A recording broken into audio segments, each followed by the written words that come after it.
Well, hello there. Hello. Good morning, good morning, good morning. Let me just put up our little quick slide. Welcome, everybody. It is Robin Ware, and I am so excited. You have no idea how excited I am to kick off this morning with one of my really, really, really good friends, the one and the only Bishop Guy Robinson. Hello, sir. How are you? I am great, great. Good to be with you today. Absolutely. Look, I apologize. I trying to get all this technology together, but it is Monday morning and you're my guest. And so I wanted to make sure it was excellent. I'm glad to be here. This is great. Thank you, thank you, thank you. Now, let me make sure we are live. Let's see here. We're supposed to be live on Facebook, Instagram, all that good stuff. So let's see. If you guys in the chat let me know that you can hear us and you see us and we look good. How about that? That is the important part. Let me just make sure. Oh, I see us. We look good. I see us. Awesome, awesome, awesome. Bishop, I wore, as they told me in London last year when I went, Burberry. I wore Burberry for you because you are my kindred soul as it relates to our love for Burberry. That's right. That's right. Well, listen, you are an amazing leader. You, of course, are the pastor of, let me see, why is it doing this? Let me make sure. Okay, good. You are the pastor of the Lord of the Harvest Church in Baltimore, the Lord of the Tabernacle Tabernacle, of the Lord. Tabernacle of the Lord. What am I saying? That's what happens when you go off the top of your mind. Tabernacle of the Lord. Yes, a wonderful, wonderful church in Baltimore that I've had the pleasure of being a guest. And of course, you are the husband to my wonderful dear sister, Lady Sandra. Is she now Elder Sandra or Minister Sandra? She is Minister Sandra. Yay. Elders in the works. Yes, that's good. I watched her sermon, so I was so proud of her as she went forth on that. Gosh, is it 2 years now? Yes. Yeah, Yes. 2 years, absolutely so. And then, of course, you are in full gospel, and I don't wanna get it wrong, so you're the bishop of Mental health awareness as mental well as health the state of awareness. Maryland. Yes. Good, good, good. Alright, you see me playing with all these screen angles. I'm trying to make sure I get the best one here. Alright, let's go with this. So, as it relates to just kind of your background, let my audience know just a little bit about you, sir. Sure. So I'm lifelong church kid, product of the church, and started out in music, and the Lord used music to draw me into the Word of God. So Yes. actually, and then the Word of God while I was studying courses in the psychology of religion as Yes. required in those graduate studies. That opened up my next path of concern about mental health, and then went to began to study graduate studies in counseling. And Bible says in Proverbs, many are the plans in a man's heart, but it is the Lord's purpose that prevails. And so Yes. my plan was to, fully pursue counseling disciplines. And then I got an unsolicited call to serve the wonderful church that I've served for the past 16 years as pastor. And Yay. so the Lord made it clear after I wrestled with him, like Jacob, a little bit, that my call was to serve the kingdom as a pastor, but to emphasize the importance of mental health and the awareness, and to use my background in mental health education to enrich the kingdom. Absolutely. And when we met, of course, I knew you from that music side. Absolutely, Yeah. absolutely. Yeah. So when you started doing this, I thought, oh my gosh, this is phenomenal. So I love that you're walking in this space of mental health and emotional intelligence, all of the mental, the mind things that we need to be aware of. So, which, speaking of that, let's just jump right into it. I want to let everybody know that our conversation today is going to center around this wonderful new book that Bishop has written called The Soul Care Birthright. And the subtitle, A Theology of Mental Health for Ministerial Practice. Tell me how this came about. It came about as a result of my passion for living at the intersection of faith, Christian theology, to be more specific, and mental health, and to reconcile those worlds that many believe to be disparate and disconnected, but to show the ways in which they overlap and can even assist each other in helping persons to live their very best holistic lives. Absolutely. We, of course, experienced a global pandemic, which now seems like a long time ago, but in actuality, we really have just, the world began to reopen not even 2 years ago. And for some, I was reading on social media, a church announced just last week that they were now going to be back in person. Yeah, yeah. And such is the very description of traumatic experiences. Trauma is an emotional response, psychological trauma, to an injurious event. That's the way the American Psychological Association defines it. And I say that to say that the traumatic event is the thing that happened. The Yes. traumatic experience is how we process the thing that happened, and that those effects can continue even after the event has subsided. So the experience looks different for Yes. different people. And Yes. that's really an example of that. And we'll get to this, but it makes me think about pastors that are admonishing people to come back in the church and having the tools that makes them feel like the church is relevant post-pandemic. Yeah. So many people lost family members. They just lost the way that things used to be. You and I talked about that before. And I think that there's a level of sensitivity that may be missing in some churches as they talk about, coming back, just kind of dogmatic about it. So, but we'll get to that. I don't want to jump to that right now. Let's lay some groundwork, okay? So, talk about the fusion of Christian theology with evidence-based psychological, patterns or theories. Absolutely. That's really the heart of the soul care birthright.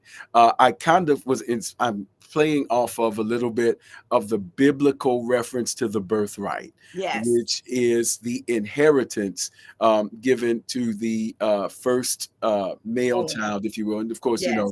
there's the historical context. But the point is that the birthright was a double portion of a shared inheritance. Yes. It meant that the other siblings were not denied an inheritance, but the firstborn received a double portion, which also gave them a double responsibility, not just bragging rights, but responsibility.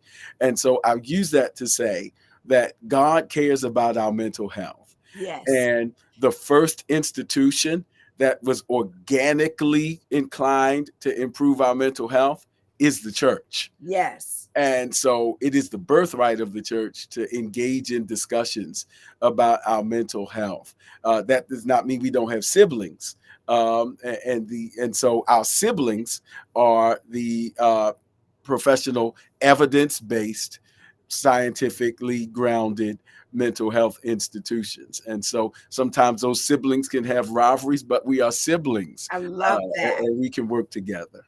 I was reading that and I loved how you explained that, talking about the birth of Ishmael and of course Isaac, being the birthright and of course, I won't go down that rabbit hole, but I thought that the way you paralleled it was excellent. So again, I'm telling y'all, this book is amazing. Talk a little bit about what is mental health. Mental health is a state of mind, according to the World Health Organization. I kind of emphasize their definition for clarity. It's a state of mind and will and emotions, a state of mind, will, and emotions, which is the biblical definition of the soul. A state of mind, will, and emotions that are characterized by four things: the ability to cope with the stresses of life, the ability to realize our God-given potential, the ability to work well with community, work well productively, and to contribute to community. The ability to realize our potential, to Love cope it. with the stresses, to work productively, and to contribute to community. And they are the characteristics of a healthy state of mind. I think it's the cope with the stresses Yeah. where where we have some opportunity as faith-based believers, because we believe that you know, throw a little oil on somebody and tell them to go somewhere and pray, and you know, deliverance is going to happen, when in fact it may not even be a deliverance issue. It is a mental issue that may require some ongoing counseling, and it may require some medication. Yes, yes. Yeah, there's a powerful scripture in the 20th chapter of Acts when Paul says, just to kind of summarize it, I did not shun to declare to you the whole counsel of God, the whole A counsel. whole counsel. And he Yes. said, and to do that, I preached to you and taught you publicly and from house to house. What that suggests is I did the general discipleship in Love the it. general moment, but I also did house to house follow-up visitations to show how the general message Yes. influenced your particular home setting and your crises at home. So that follow-up is very much a part of our ministerial practice as well. I love that. And talking about scripture, I love how you talk about that biblical scriptures can be woven into mental health. Talk about God has not given us the spirit of fear. Yes, yes. The scriptures again deal very much with our mind.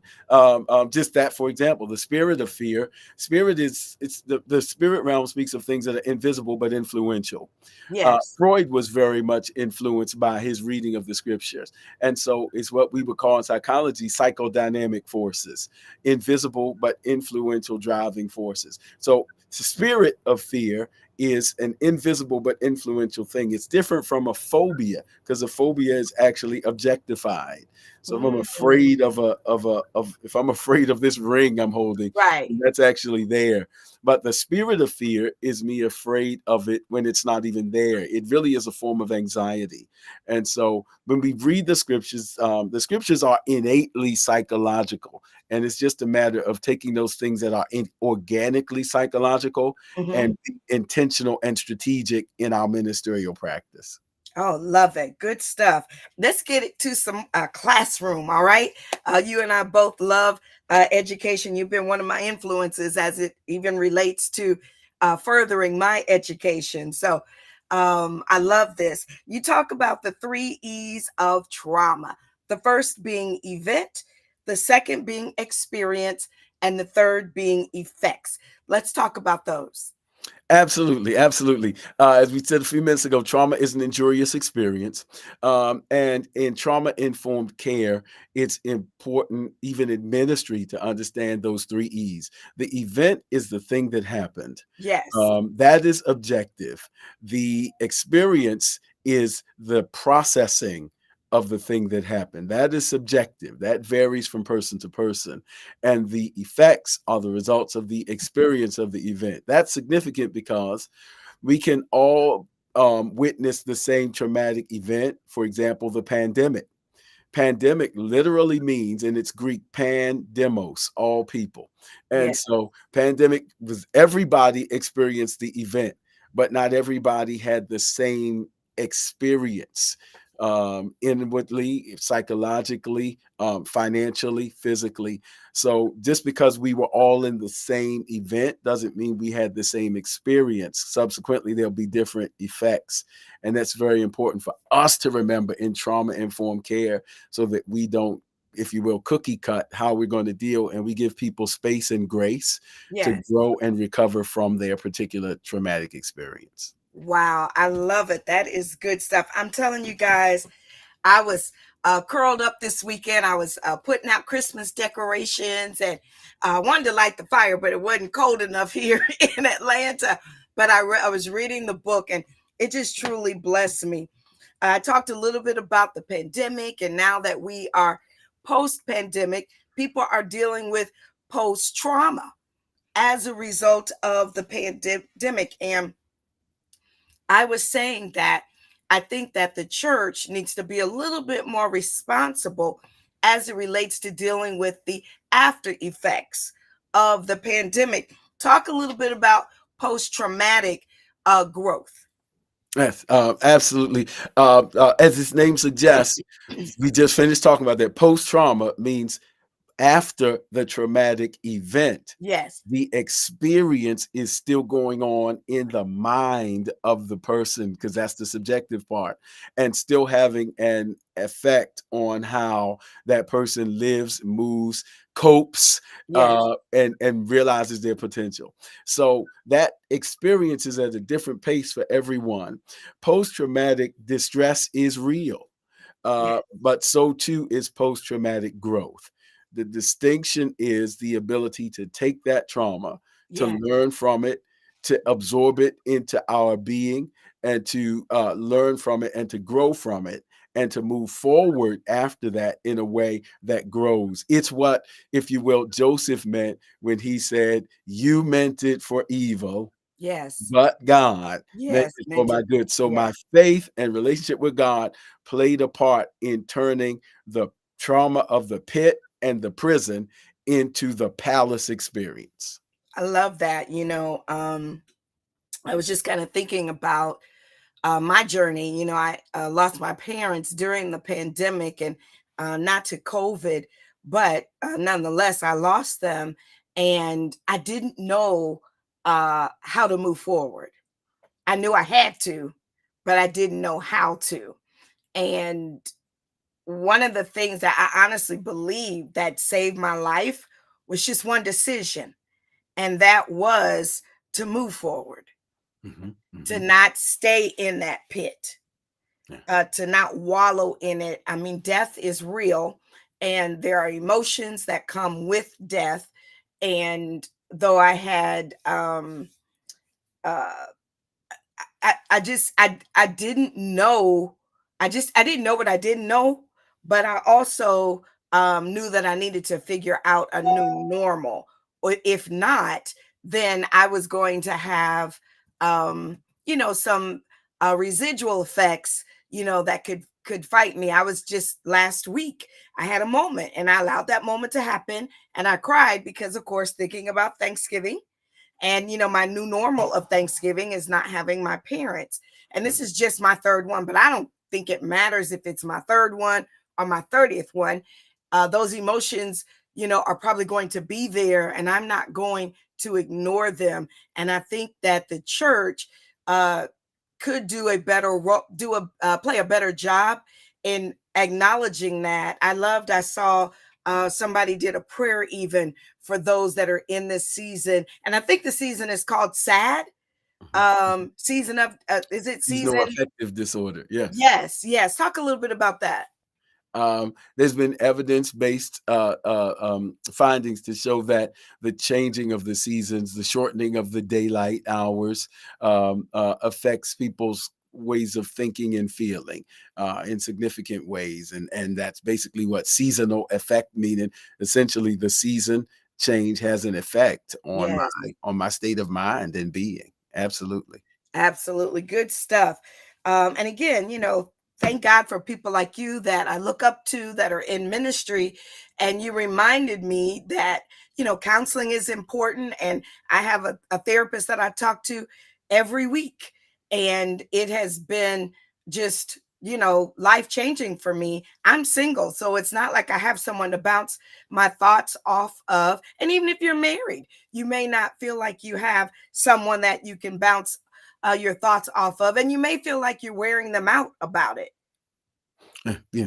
Yes, yes. There's nothing wrong with there are many branches for that reason of therapeutic encounter. There's individual, there's couples, there's marriage and family, there's Yes, family therapy. For all those reasons that it's about not just in crisis, but just in maintenance, in yes, staying well. I Absolutely. love that. Yeah, not just in crisis, but in maintenance as well. Now, this is going to be the highlight of this whole interview. Oh boy. You bless my entire soul, my life, when you spoke at Propel and you talked about the 90-second delay when you're in a moment. Would you please talk about that? Sure, sure. Yes. Um, as beings, we are fearfully and wonderfully made, and Yes. we are a composite of our emotional selves and our rational reasoning thinking. And we shouldn't have to divorce ourselves from either one, because to not be emotional is to deny a part of our humanity. We are emotional beings in the image and likeness of an emotional God. The Yes. Bible says that the anger of God waxed hot, and he loves us with an everlasting love. And so we're made to be emotional. We can't even worship if we're not emotional, Emotional. because we have to love the Lord thy God. So it's not about emotional suppression. It's about emotional intelligence, and even, if you will, emotional regulation.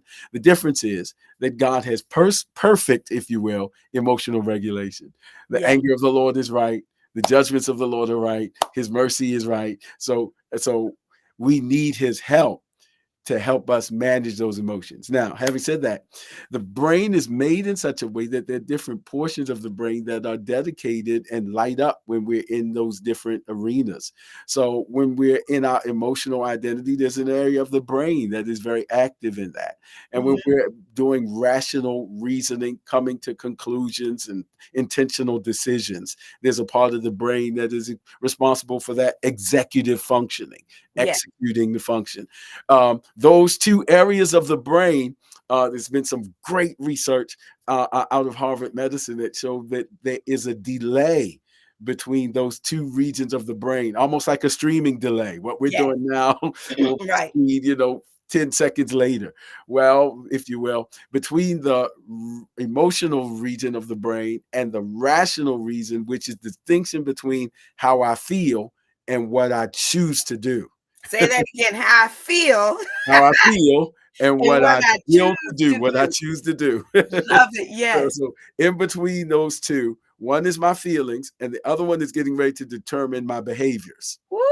And so in between those two regions of the brain, there's a 90-second delay. My Yes. emotions to an event that happens get triggered first. So I got Yes. an emotional reaction right That's right. away. Now my brain needs about 90 seconds to even begin Yes. processing my emotional reaction to Wow. determine my decisions. And so, as I often say, when people say, I need a minute, Give them a minute. give them a minute. In fact, give them a minute and a half. Give them a minute and a half. Yes. Yes. Yeah, Yes. yeah. I love that. I think about a friend of mine was teasing me in that moment when you taught it. And she said, I asked you something and you said to me, give me a minute. In fact, I restated their question to them. And then I said, give me a minute because I knew I needed to process it. This is one of those friends that can recite verbatim what you say word for word. And so I wanted to make sure that I was, correct, of course, in my answer, but that I was thinking through it rationally. And that's what happens. I teach a lot of ministry leaders, how to master other people's personalities. And I know that I am going to use this as a part of my teaching, that every response doesn't require an immediate reaction, Right, right. that it is important that we think and process what is happening in that moment. I'd rather be embarrassed with people saying, well, cat got your tongue. No, I got my brain. I am minding my brain because I want to make sure what I say is something I can live with. Let's talk about that. When people make statements that they regret, and how to process that.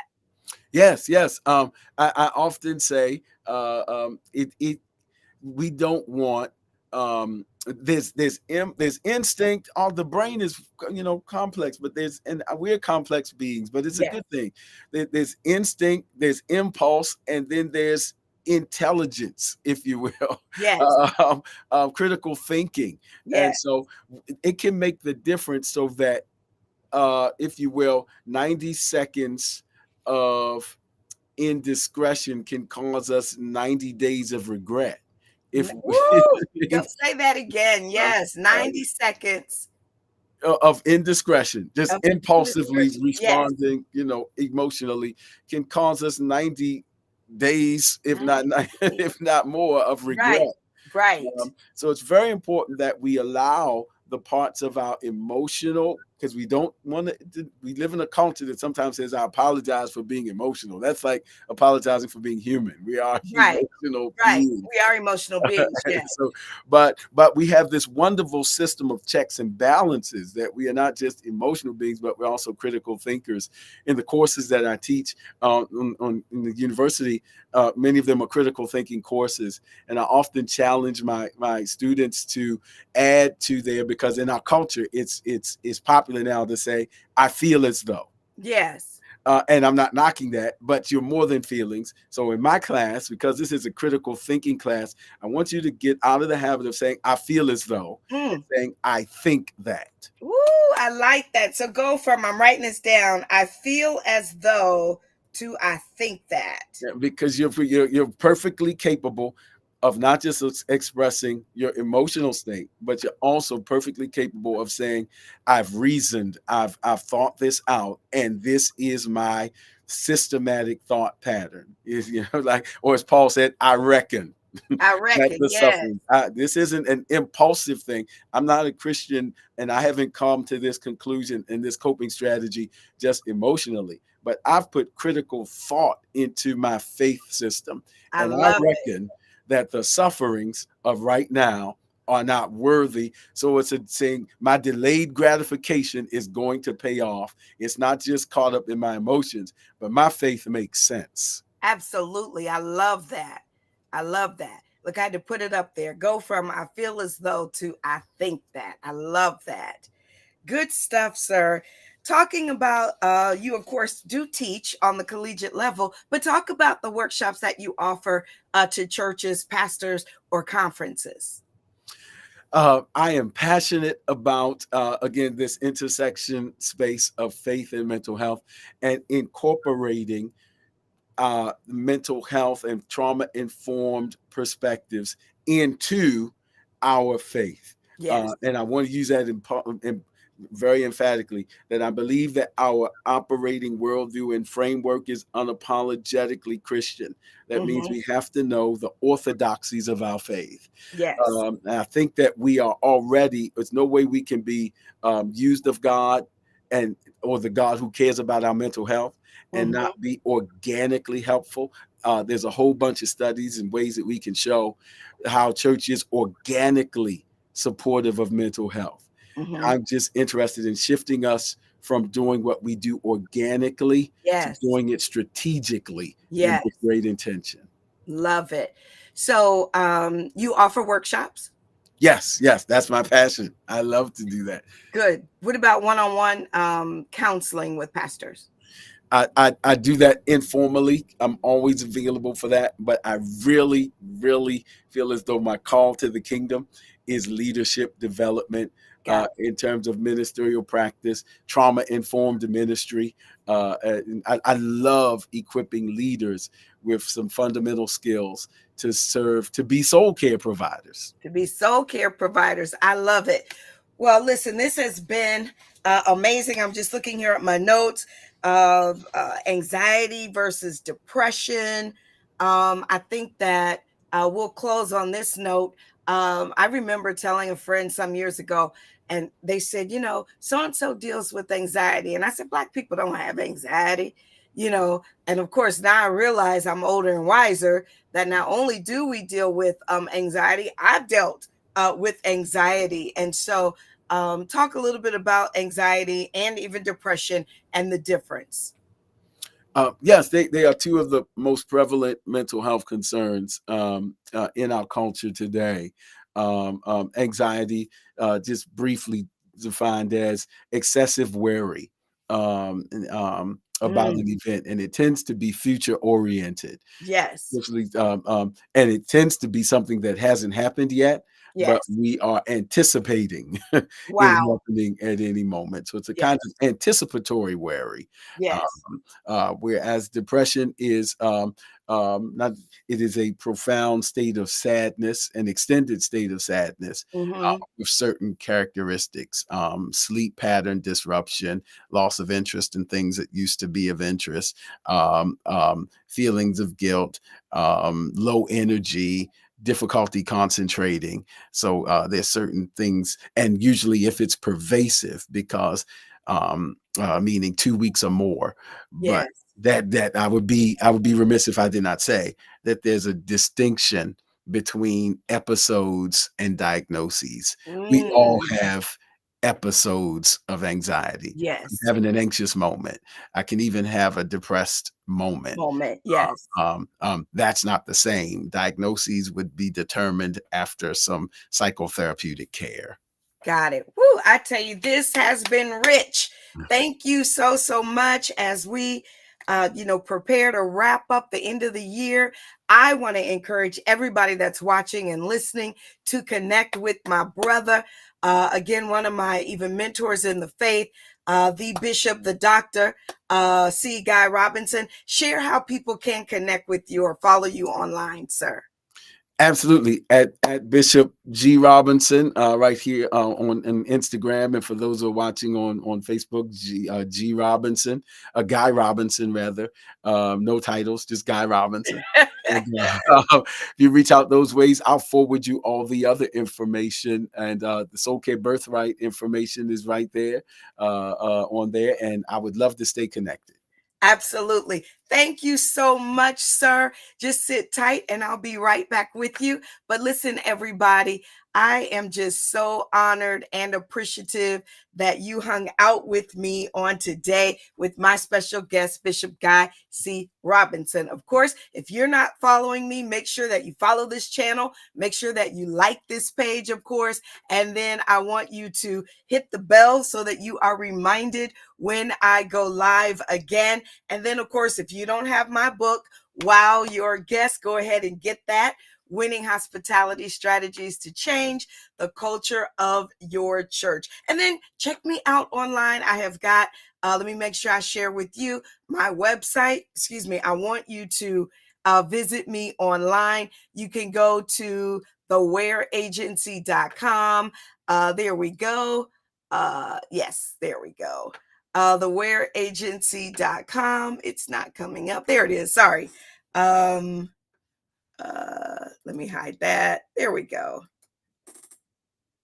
Yay, thewearagency.com /store. And you can learn about other products that I offer. Thank you.